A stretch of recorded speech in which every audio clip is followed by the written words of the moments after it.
جوائز يوم الافتتاح هتوصل ل100,000 جنيه. للي ما يعرفش، مطعم لولو دلوقتي في السوفت اوبننج، والافتتاح الرسمي بتاعهم يوم الخميس 29/5/2025، واللي مكانهم ده سيتي كلاب.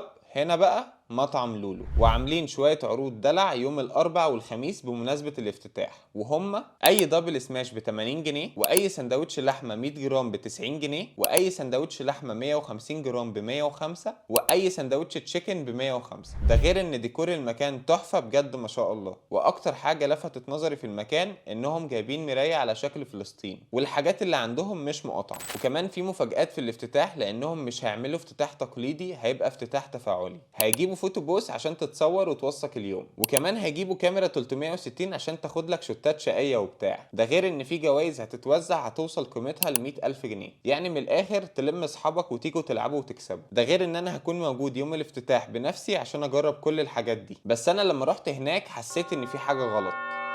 يعني ازاي اكل بسيط وحلو قوي كده يخلي الواحد مش عايز يسيبه؟ بدأت ببرجر ميكس تشيز، حجمه كويس وجواه 150 جرام لحمة وقطعتين موتزاريلا ستيكس وقطعة تركي، وكمان بيبقى فيه خس، بس انا عدو الخضار بصراحة. طعم الصوصات عندهم تحفة والسندوتش كله حلو. ندخل بقى على الباستا فاهيتا باربيكيو، اللي فعلا كل حاجة فيها مظبوطة، تسلم ايديهم. طعم الفاهيتا مع المكرونة وكمان صوص الباربيكيو المميز مخليها في حتة لوحدها، والنقنق بشوية بطاطس سموكي بيف ندلع بيهم الكلام. وناخد بق بقى من مشروب البلو ديفل المميز عندهم قبل ما نخش على التقيل. ونيجي بقى للكينج، سندوتش اللونج كريسبي. سندوتش شكله بس يشبعك، وسعره ب105 بس. عبارة عن ستريبس وتركي مدخن والصوصات المميزة بتاعتهم، وعليهم من فوق وش موتزاريلا. طعم الموتزاريلا مخليها حلوة قوي عشان هما بيستخدموا خامات نظيفة. نخش بقى على الدلع واكتر حاجة بحبها، وهو الميني بانكيك. انا طلبته بيستاشيو ورافاييلو وكراميل، والرافاييلو طعمه في الاول حاسسني ان انا بشرب صوبيا، بس والله طعمه حلو بجد. كل قطعة فيهم بتتكلم عن حلاوتها، بس اكتر حاجة عجبتني